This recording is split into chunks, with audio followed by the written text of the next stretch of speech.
ستا خواله چې میلمه راغی اولنۍ ورځ او شپه د ده اکرام د ده میلمستیا دا په تا باندې واجب ده. واجب څه ته وایي چې کول یې لازم دي، په نه کولو باندې ګناهګارېږي. دوه ورځې بیا مستحب دي د میلمستیا کول، دا د ده حق دی. فما بعد ذلك فهو صدقه. که درې ورځې بعد هم دا میلمه دغه ځي کي نو دا بیا څه ده؟ صدقه د میلمستیا په تا لازم نه ده، په تا لازم نه ده، صدقه د حسابېږي به. ولا يحل له ان يثوي عنده حتى يحرجه. د میلمه هم پیغمبر صلی الله علیه وسلم وایي نه دي روا چې بس دلته پرېوځي او دا کوربه په حرج کې واقع کړي. لکه یو نیم میلمه داسې راشي چې پوزې نه به یې جوړه کړي، نو بیا به د ټول کور کې دننه هم لګیا او بهر د زنانه کله به ځي وایي د ټول کور هغه نظام ګډوډ شي. د هر چا خپل خوی او دغه خو خپل ځاني زما چې لکه هسې دا سوچ راته ډېر راځي چې چا کره هسې م لاړ شم، یو خو دغه میلمستیا چې سړی د لرې نه راشي، نږدې ځي که م چا خواله ورشم نو دا سوچ مې وي چې لکه کور کې دننه داسې نه زما د لاسه دوی تنګ شي، داسې نه دا سړی ډېر وخت ما د بچو نه منع کړی دی یا د ښځې نه مې منع کړی، ډېر خبرو ته مې سوچ ځي چې په زر ته زره لاړی. نو یو نیم به د باندې داسې پېښ شي چې هغه بیا ډډه به ولګي ښه مزېداره.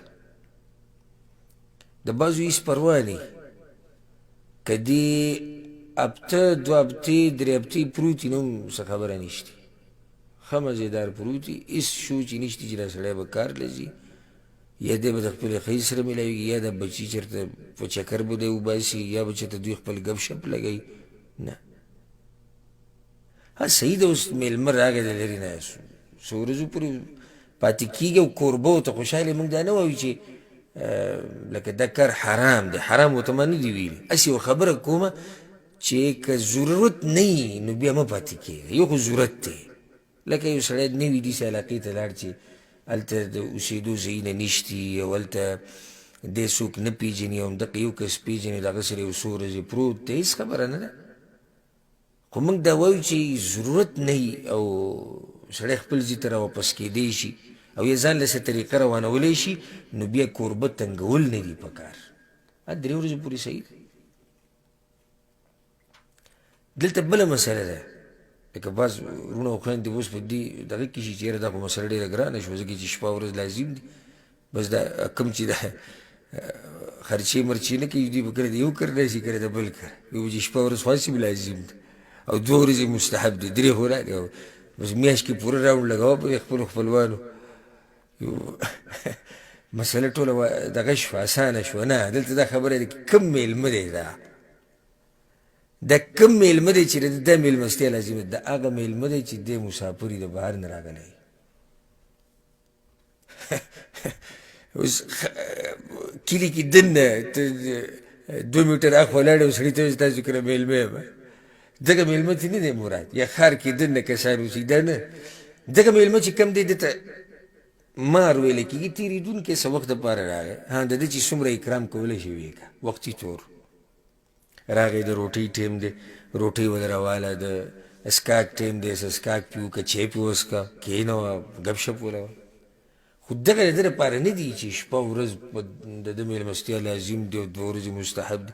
دا هغه میلمه دی کوم یو مسافر چې د بهر نه راغلی، د هغه دا میلمستیا بیا لازمه ده. ګوره پیغمبر صلی الله علیه وسلم یو حدیث کې دا وایي،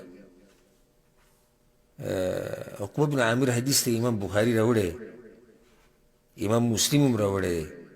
وایي موږ پیغمبر ته وایي چې یا رسول الله ته موږ کله نه کله یو ځای ته ولېږي نو موږ د داسې قوم خواله ورشو چې هغوی زموږ میلمستیا نه کوي، نو ته څه وایې دې باره کې؟ پیغمبر صلی الله علیه وسلم ورته وایي په کار ده چې هغوی ستاسو میلمستیا وکړي، خو که چېرته ونه کړي، ګوره د میلمه میلمستیا کول د حق دی، لازم دی. فخذوا منهم حق الضيف الذي ينبغي لهم، خپل حق ته بیا تاسو اخیستی شئ چې میلمستیا دله ونه کړي که نه نو خپل حق ته د ده نه اخیستی شي، د هغه میلمستیا هغه حق. یو حدیث کې داسې راځي فهو علیه دین، دا په دې کوربه باندې قرض پاتې شو، د میلمه قرض دی. پیغمبر وایي ان شاء اقتضا و ان شاء ترک، د میلمه مرضي ده که د خپل حق اخلي او که پرېږدي. دا تاسو وایي چې که دا مسله وړه ده، غټه مسله ده چې پیغمبر صلی الله علیه وسلم وایي دا حق دی او دی اخیستی شي. نو د میلمه میلمستیا کول، الکرم والجود، دا صفات په ځان کې راولئ.